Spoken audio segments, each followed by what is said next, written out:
नमस्ते मंडळी. उत्तराखंड पर्यटनामध्ये आपलं स्वागत आहे.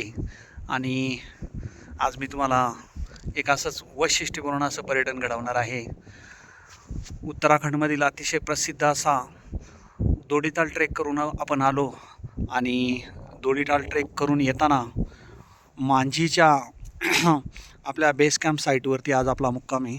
आणि नुकताच आपल्या कॅम्प साईटवरती असा भरपूर सारा बर्फ पडून गेला आणि जंगलामध्ये सगळीकडं बर्फाचं असं साम्राज्य पसरलेलं आहे झाडांवरती आणि पानांवरती सगळीकडे बर्फच बर्फ. तरी थोडासा वितळला नाही तर पूर्ण सगळीकडे बर्फाची चादर पसरली होती. बर्फाचा पाऊस बघणं ही फार आनंददायी गोष्ट असते. आणि याच मांजीच्या तिथे आपली कॅम्प साईट आपल्याला खाली दिसेल. एक आगळं वेगळं असं पर्यटन.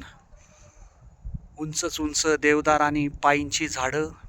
अगदी कॅमेरा मी आकाशात वरती आडवा केलाय तरी पण ती कॅच होत नाही. आणि आपण ज्या टॉपला गेलो होतो तो टॉपची साईट म्हणजे दारवा टॉप या साईडला आहे. त्याच बाजूला यमुनोत्रीचे डोंगर आणि बंदरपूरचा एक हिमाच्छादित पीक आहे. एक अतिशय नितांत सुंदर असं पर्यटन. संध्याकाळचे 4 वाजलेत. जंगलामध्ये अशा प्रकारचे ओले पडलेले आहेत आणि बर्फाची चादर जंगलामध्ये पसरलेली आहे.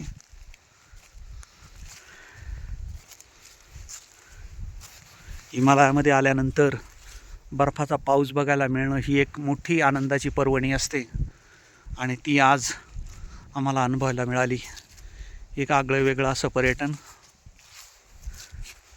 टेम्परेचर साधारण 4 डिग्री सेल्सिअस आणि दुपारच्या वेळेमध्ये एक छोटासा ट्रेक करून वरती डोंगरावरती आलो आणि वरून आपली कॅम्प साईट चित्रित करायची होती. समोरच आपल्याला एक हिमाच्छादित शिखर दिसत आहे.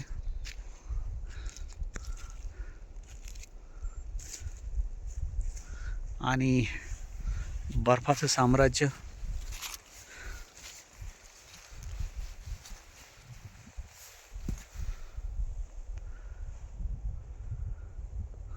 सूर्य अस्ताला जाण्याच्या तयारीत.